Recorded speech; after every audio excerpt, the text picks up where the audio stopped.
Hi, everyone. Thank you so much for inviting me to join you guys today. I'm doing great. Hope you guys are doing well also.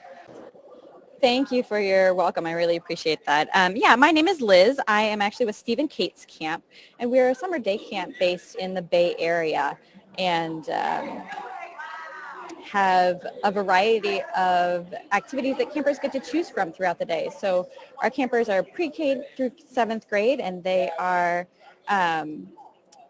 able to literally design their own day throughout the camp day. So they can choose from any of our art and technology programs, which we call the Steve and Kate Studios, which includes style with sewing and knitting, animation, music, coding, dance, and bread making. Coding is our new one this year. We're really excited about that. And one of our important features of the activities is that we don't force specific projects or exercises on the campers. We allow them to choose what they're most interested in doing and run with it. So you'll see campers sewing everything from clothing to accessories, mixing up different, as I was saying, you'll see campers sewing everything from clothing to accessories, mixing up different styles of choreography, making animated movies with their own characters and sets. And they're their choices, not those of the counselors. We really believe that allowing campers the freedom to blur the line between learning and play really unlocks their natural curiosity. And a little bit about myself. Again, my name is Liz, and I have been with Steve and Kate's camp for about 7 years. This will be my 7th summer and my 5th summer at the San Mateo location that I'm representing today. And my background is in running a variety of children's programs prior to Steve and Kate's camp. And once I came here and I saw the power of really allowing campers to choose, I realized that Steve and Kate's camp had something really special here, and so I've been really thrilled to be part of this program. Yeah, so the history of Steve and Kate's camp, we've actually been around since 1980.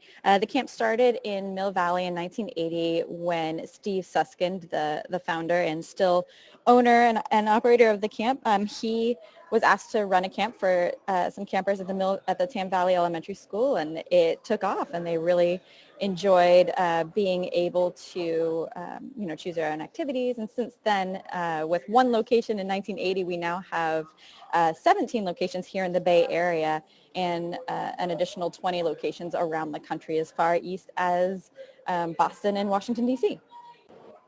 The most distinctive feature of Steve and Kate's camp and what really makes us unique is the ability for campers to choose their activities. They are, again, free to go from activity to activity whenever they're ready, so they can spend as much time or as little time in an activity as they'd like to. So they can really build on their skills in one particular area and just really do more and more complex projects, or they can try out a lot of different things and kind of explore a variety of options from all of our activities. So again, the philosophy is really based on self-directed learning. We really believe that campers derive a lot of benefit from being able to choose their own activities, and they'll push their own boundaries and curiosity and learning a variety of skills and different things as they explore their own natural passions and interests. In terms of our younger campers, that's a great question. We offer some additional assistance for our youngest campers that are going into pre-K and kindergarten, so our 4 and 5-year-olds. We call those the K-Camp staff, and they're dedicated staff members who really support our youngest campers in being able to navigate camp. So everything from introducing them to the activities and participating alongside with them to giving them those helpful little reminders throughout the day to go to the bathroom and make sure they get a snack, all of that kind of stuff. And so our K-Camp staff are there to really help them do that. For our first graders, we also offer a little bit of additional support with one of our directors always checking in with them throughout the day just to make sure that, again, they're able to find the activities they want and that they're getting plenty of water and snacks and just really making sure that they are doing well throughout the day. So at camp, we have a variety of activities that are offered every single day throughout the summer. So those include our 6 art and technology studios, which are, again, stop motion animation, music, dance, style with sewing and knitting, bread making, and new this year, coding. And then in addition to those, we also have outdoor sports and recreation. We have an indoor area which we call the lounge, which has board games and books and beanbag chairs, blocks that they can build with, so a variety of things that are a little bit quieter activities. And then in addition to those activities that we have every single day, we also have a weekly special that's a new piece of equipment every week. So one week it might be a climbing wall, the next week it might be a jumpy house or some sort of other crazy inflatable. We have laser tag coming. So every week there's something a little bit new and different to kind of add to the excitement. And then throughout the summer we'll also have what we call shows. So maybe animal shows. And so the shows, they'll either be animal shows or youth performers from the San Mateo community that we'll have coming in. We have a young magician coming as one of our specials and a drumline from one of the local middle schools coming during another week. So those will be posted as we get a little bit closer to the summer on our website. But right now you can see all the weekly specials and see what's coming this summer on the San Mateo site. Yeah, the registration process is incredibly flexible. We've built our process over a number of years of experience just understanding that it's really hard to plan your whole summer out from the beginning of the spring. And so we like to give parents tons of flexibility. So the way it works is you can enroll and register online, and you can literally buy any number of day passes and use them anytime you want to over the course of the summer. You don't have to tell us what day you're coming. You don't have to decide what dates now. You can literally just show up. So as long as you have those prepaid day passes in your account, you're guaranteed a space any day you show up during the summer. You can also use any of our locations. So even though we ask you to choose a preferred location at the beginning of your registration process, that doesn't lock you in. It's just for our own planning purposes. So if one day you're going to be headed into San Francisco and you want to use one of our San Francisco locations, you're more than welcome to do that, and you don't have to call ahead for that either. The other thing that makes our registration process super flexible and easy for parents is that at the end of the summer, if you don't use all of the day passes that you purchased, we automatically refund those at the end of the summer. So if you buy 10 passes and you end up only using 7 because you got to go on a great long weekend to the beach, then we'll refund you the 3 that you didn't use automatically at the end of the summer. You don't have to do anything. We'll just send you the check. We also have upgrades. So if you buy day passes now and you end up really loving it, or you need more camp over the summer, you can always add more day passes at any time to your account. And then finally, we also have our summer membership, which covers literally the entire summer. If you think you're going to use more than 35 days or more, then the membership is the right choice for you. As part of our camp fees, lunch and snack are actually included. So you don't have to purchase lunch and snacks separately. It's just already included in the camp fees.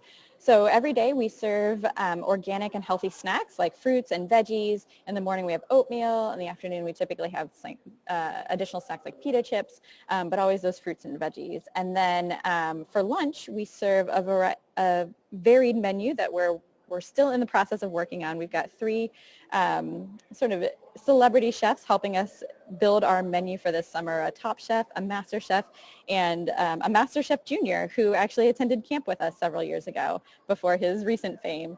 But every day it's going to be something a little bit different. We'll have a weekly rotating menu. So every Monday will be the same, every Tuesday will be the same, but day to day it'll be a little bit different. And again, that's all included in the camp fee, so you don't have to pack a lunch or anything. Yeah, that is a great question about whether everybody's going to want to do the same thing. So the first thing I'll say is that typically what I see is our campers don't want to do the same things. They all have very diverse interests and they all have different things that they want to do. The one exception to that may be the weekly special. Every Monday morning, it's the new thing at camp, and so campers are really excited about it and they definitely want to get there. The beauty of the way that we structure our camp is that if for some reason there's an activity that's super popular one day and another activity isn't so popular, we can move our staff around to accommodate the number of staff members who are facilitating that activity and try to help campers get through it a little bit faster or be able to access it a little bit easier. But typically it really doesn't happen too often. And, in the event that it takes a little bit of waiting to get there, there's lots of activities that kids can do while they're waiting. That's another great question. If a camper chooses to stay in the same activity all the time, there's a few things that we're looking out for when that happens. So we want to make sure that if a camper is really engaged in the same activity, let's say they're in the sewing studio and they're there all the time, we want to make sure that they're there because they're loving it and that they're doing more and more complex projects and that they're really passionate about being there. So what we're looking for is to see if a camper is looking like they're stuck in an activity or looking like seem like they might be a little too nervous to try something else. We always want to find out why they're staying in the same activity before we assume that it's time for them to do something else. And if a camper is truly passionate and really just loves the sewing studio and wants to just keep making projects there, that's up to them and we'll let them do that. But if it looks like they're having a hard time trying new activities, we'll definitely engage with them and try to introduce them to other things and really find out what they're interested in, what they want to do for the we definitely don't want to end up in a situation where a camper is just feeling stuck and they don't know what to do or they feel like they don't have a friend. So all of our staff are trained to really look out for campers who might look like they need a little assistance in trying an activity or finding something that they're really interested in doing or making a new friend. Again, campers can kind of jump in and get started and without needing any kind of direct instruction or even assistance necessarily. But if they do need assistance, our counselors are there. There's at least one counselor stationed in every single activity who's there to really help guide campers when they need it and get out of the way when they don't need the extra assistance. So while there aren't fixed classes, there are opportunities for them to learn from an adult if they'd like, or if they're ready to just try something out and see how it goes and then ask for help when they need it, they're free to do that as well. We're there to support them in whatever way works best for them. So again, the age requirement for campers, we start at campers must be 4 years old by the start of camp. That's our minimum age requirement. And then on the upper end, we go up through entering 7th grade, which is about 12 years old. All of our studios and activities are mixed age. So throughout the day, campers are going to be participating alongside campers of varying ages. And we have a variety of ways that they can work together, or if they'd like to play with other kids their own age, we have opportunities for them to specifically meet kids their own age as well. Like our huddles in the morning, where campers meet with a counselor, and it's all campers who are going into 3rd grade, for instance, and they're able to meet other kids their own age and maybe make a friend who wants to do some of the same activities that they want to do. So there are opportunities for age-related groups to get together as well. But for the most part, everybody's in. The one almost exception is the K-Camp group. While they're not separated from the rest of camp, they do participate alongside other campers of varying ages throughout the day. They also will have some activities that are specifically designed for them by the K-Camp staff. So it might be a story time, or maybe it's even just additional, a soccer game just for K-Campers. So our staff, we have, I'm actually just about to go to an event right after this to work on hiring and recruiting some staff. We look for staff members who are at least graduated from high school, and most of them are somewhere in their undergrad college years. And so we're looking for staff members who are passionate about learning.